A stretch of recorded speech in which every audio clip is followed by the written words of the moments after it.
Gedung selebar gedung sendiri, jadi di bawah gedung ini terdapat plat berbentuk beton untuk menjaga dari perubahan kontur tanah. Kemudian fungsi sekundernya adalah sistem resapan air hujan. Jadi setiap waktu di bawah kita selalu ada air, dia diserap dari genangan ketika hujan deras di lingkungan Lawang Sewu, agar Lawang Sewu selalu dalam kondisi kering. Karena Belanda tahu betul cara memperlakukan kota Semarang. Semarang yang bekas garis pantai, mereka tidak mau panas, gedung ini punya banyak pintu. Mereka tidak mau kebanjiran, ada sistem resapan air di bawahnya atau drainase ya panggilannya. Berarti sewaktu-waktu bisa tinggi juga ya airnya? Tentu ya, memang fungsional dan harus dibuang pakai mesin pompa menuju ke sungai setelah selesai hujan deras. Jadi ini temporer ya, fungsinya tidak ditampung kemudian meresap sendiri ke tanah, tidak, hanya menyimpan sementara. Oke.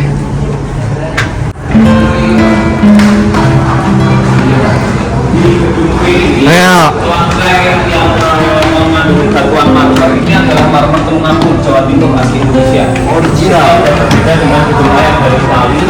Ini mereka mencari alternatif karena biaya pembangunan gedung cukup habis-habisan hanya untuk membangun fondasi yang super canggih tadi. Biasa orang panggil ruang bawah tanah. Iya. Itu struktur depan bertulang pakai besi dan betulnya sangat tebal sehingga waktu itu di zaman itu mencari semen yang bagus, yang masih aktif sampai di Indonesia itu biayanya sangat tinggi. Di tahun 1916 semen mereka harus alternatif agar nanti adalah keduanya.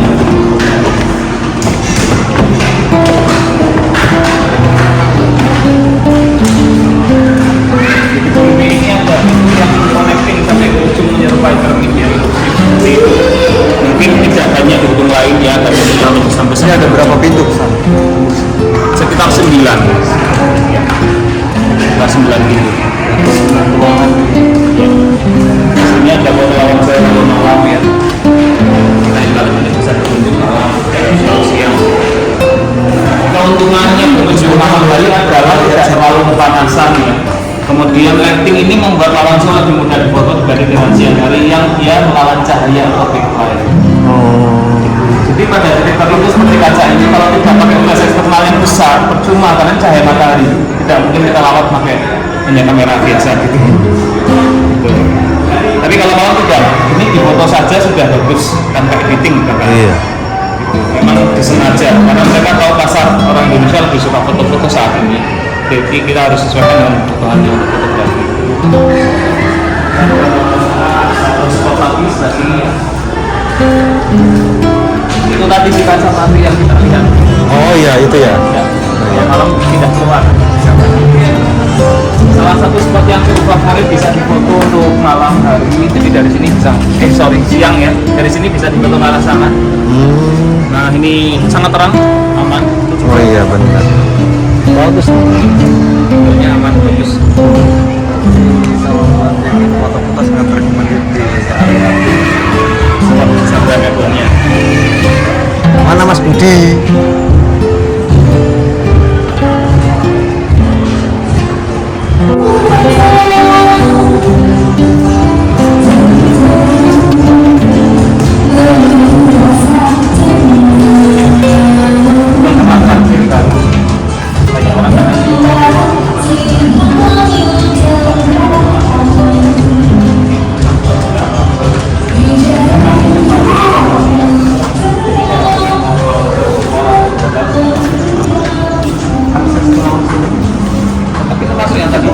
Iya, tetap gate yang sama karena harus beli tiket di situ. Gitu. Ini support maksudnya ya. Jadi kalau ke Semarang, ikon kota Semarang Lawang Sewu adalah parkir yang layak. Oh iya benar-benar. Dan tidak banyak orang tahu, jadi perlu diinformasikan. Oh gitu. Masuknya apa nah? Sebelum pintu masuk. Oh pintu masuk. Sebelum pintu masuk Lawang Sewu ya, namanya Jalan Pemuda.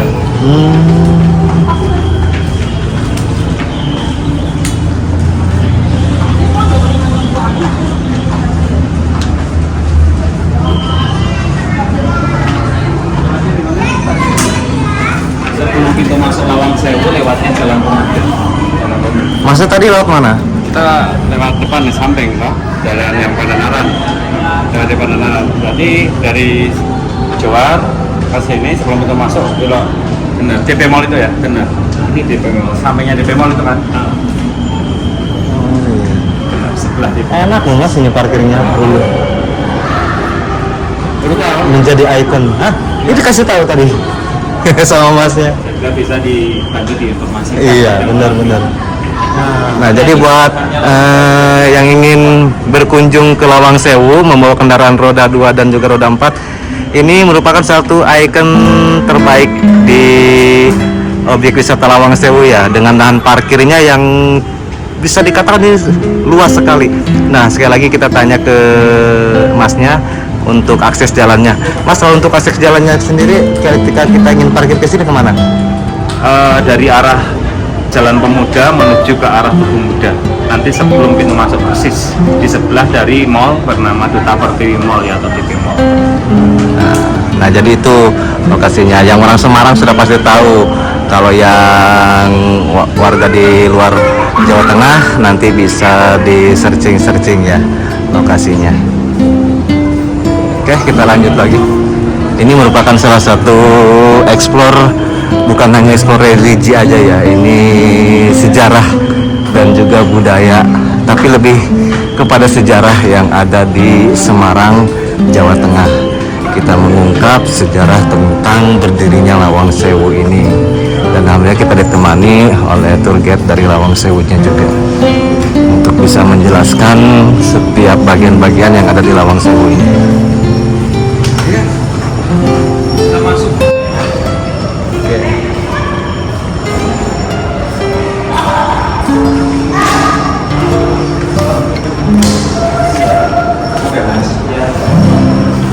Kita turun ya, lanjut ke Iya. jalan perbaikan. Sebenarnya dia juga area penjualan yang bisa diakses karena jalan perbaikan gitu. Oke. Kita terus pilih sebelah kanan dan di atas kita yang itu banyak disarankan untuk orang Indonesia.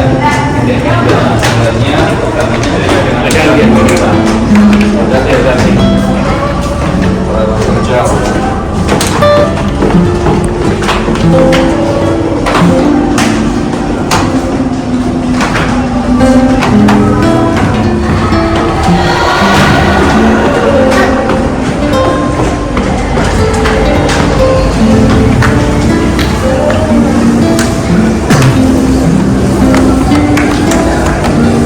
Ke arah tengah halaman.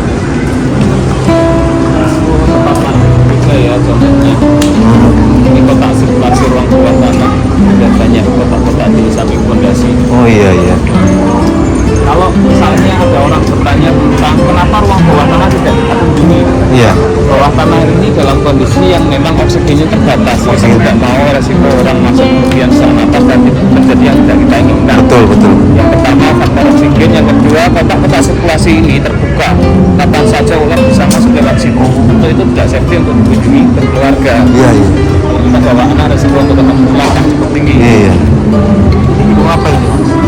Ini dulu kafetaria. Ini dagangnya. Kantin di zaman Belanda. Dulu tanpa tembok, ruang terbuka, hanya pilar dari kayu jati yang jati itu kayu. Harusnya. Cuman mereka waktu itu tidak tahu ya, langsung atas model. Kalau jati itu aslinya tidak dicat, mereka itu tanpa kayu yang baik. Karena serat kanggilnya tertutupan kalau bukan cat. Makanya harusnya begitu. Ini gedung percetakan tiket yang sekarang berubah menjadi kantor pengelola.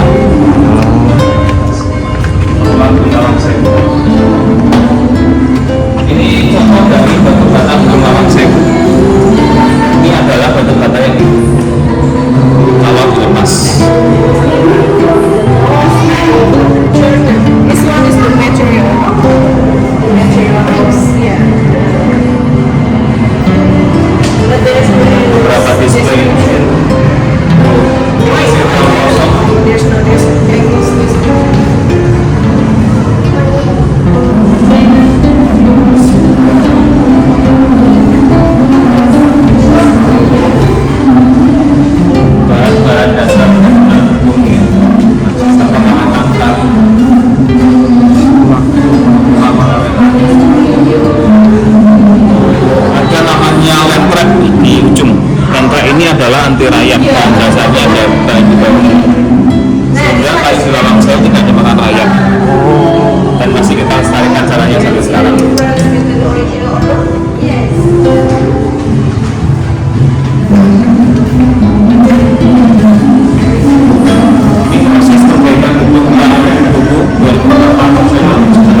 adalah bahasa Belanda. Van der Burg, Amsterdam.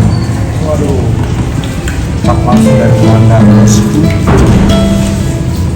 Dinding-dinding masih original sebagian besar. Di baliknya ini Illinois baru tempat pipis laki-laki yang masih juga berfungsi sampai sekarang. Kalau mau pakai silakan ya. Oke. Terus buat iklan? Ya agar lebih ekstrim kontennya dari pipis kemudian. Ojo, enggak piye.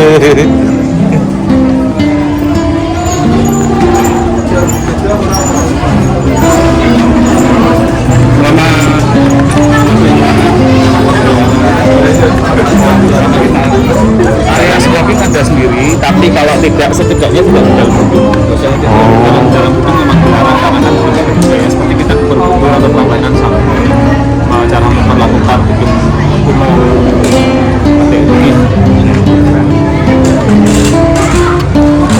Kita terakhir di sini ya.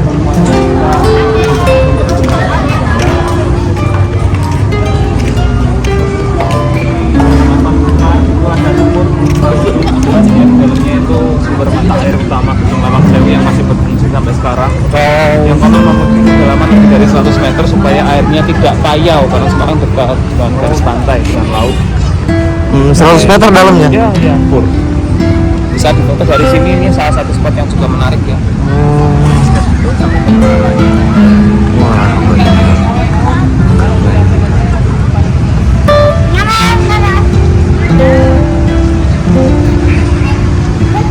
Jadi orang Ya.